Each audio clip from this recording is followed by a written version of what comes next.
Welcome to Mad Marketing TV. My name is Jeff Ogden, the host of the show. Glad to have you with us today. Let's welcome Adele Revella of the Buyer Persona Institute to the show. Welcome, Adele. Thanks, Jeff. Thanks for asking me to be on this first episode. Glad to have you here, Adele. It's exciting to have such an expert on the show to talk about a fundamental aspect of B2B marketing, buyer personas. So let's just dive right in, Adele. To get started, why don't you just explain to me and our audience why buyer personas matter? Why do we even need to create them? Well, it's interesting you call buyer personas fundamental, because I think it's always been fundamental to understand buyers before we did our marketing, but it's probably never been as critical as it is today to understand them at the level that we need to. Because nowadays, buyers are starting to navigate as much as 60 to 70% of the buying process before they ever talk to a salesperson.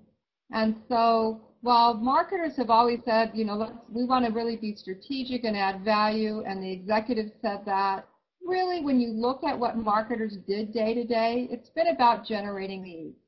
And then the salespeople would take over and build the close relationship, the rapport that would lead to a closed deal.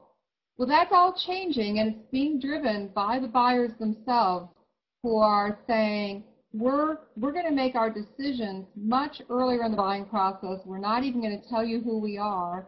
And we're going to have to step up the game as marketers to respond to that, or we're going to lose to our competitors.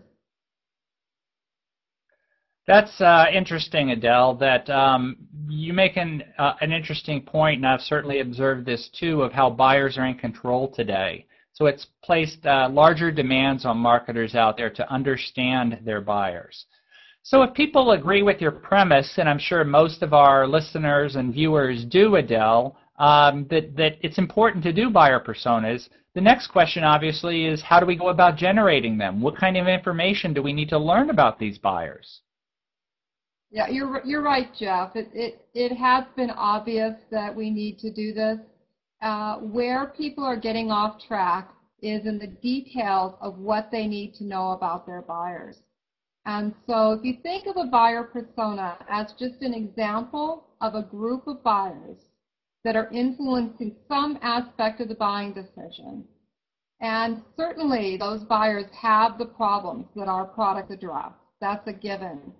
But what we need to know in our buyer persona is how much of a priority are they placing on the problem that our product, services, and solutions address? Or if there's a number of buyers, who's placing the most priority on solving that problem? And we also need to know, and we want it reflected in the buyer persona, what that buyer's attitude is about solving that problem. Our buyers are being very influenced by what they read on social media about their peers' experience. They may have had their own personal experience with trying to solve this problem in the past.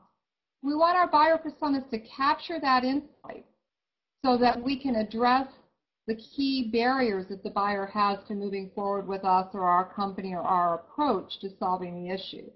And then we also want to know where our buyers are going to get this information so that we can make sure that our answers are in the places that they're going and we're easy to find. This is great information, Adele. You've given us a lot of insights of why we need to do it and the kind of information we need to look for. Because I think that certainly, and it's certainly been my experience, that people tend to ask for irrelevant things, like what are their hobbies and things that don't really drive decisions. So let me ask you about a different kind of question, and I'm sure it's the kind of question our audience would have, is when should they go about starting a buyer persona initiative in their business? Yeah, good question. And if you bring up the next slide, it'll help me explain the answer.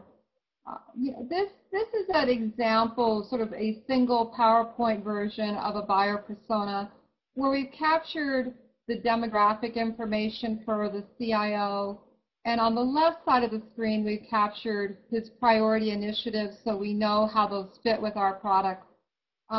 What's really critical about our buyer persona and what really helps us is when we know the information in the lower right section of the slide.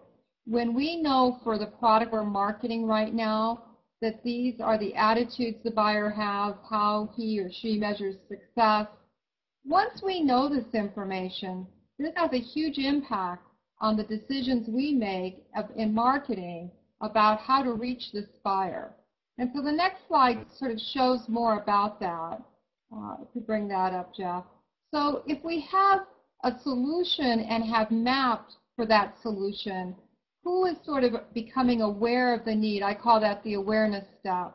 And then which personas are key to each step? Then we as marketers can know which personas we have to target with our marketing content and what that content has to say and where it has to be placed. And we can have kind of scary accuracy about this. We can be really right on about how we do that. And this makes a huge difference for us as marketers in trying to influence our internal stakeholders around what we should do next. Adele, this is interesting stuff. I find it very interesting that you're actually mapping personas to the buying process step. I think that's a very interesting, because I've seen many times people map their content, but actually taking the buyers and mapping, who's involved at which stage and what's important to them.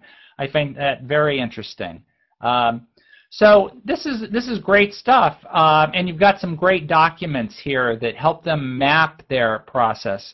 How do you recommend and this is obviously a question everyone here is going to have, is, Adele, this is great stuff. How do I start? Yeah, the key to get started is to start small and make a big impact. There's a lot of enthusiasm about this, and I see people trying to sort of understand the universe of their buyers. It's better to start with a product launch, a campaign, an initiative, a goal, something that's going to be a little challenging for the salespeople to go out and do hand-to-hand combat with one buyer at a time, where marketing really needs to make a big impact. And once we've chosen that initiative, this helps us to narrow the focus of our work to something that's achievable. And can kind of deal with the fact that the company is going to have to make some adjustments. It's going to feel a little uncomfortable at first probably doing this work. I like to think of buyer personas as power tools, and we're like carpenters who have always worked with hand tools. And even though the tool is really powerful, it's going to feel a little clumsy at first using this tool. And we're going to need probably some guidance and some time to get practice and using these tools.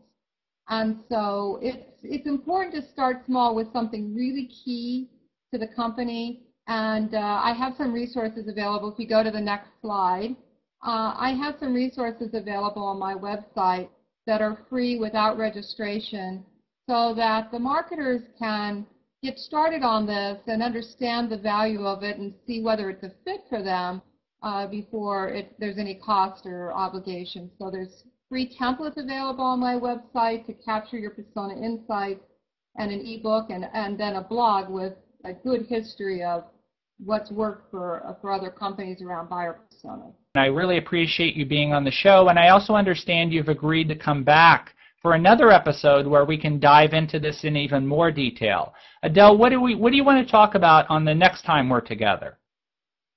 Yeah, I really appreciate you inviting me back again, Jeff, to talk about the mistakes that I've seen marketers make as they start to address these initiatives. What are the key things to worry about and avoid as you roll out buyer personas in your company? And I'm looking forward to talking about that next week. So with that said, Adele, I thank you again for being on the show, and I look forward to seeing you again on December 1st. Thanks, Adele. Thank you, Jeff.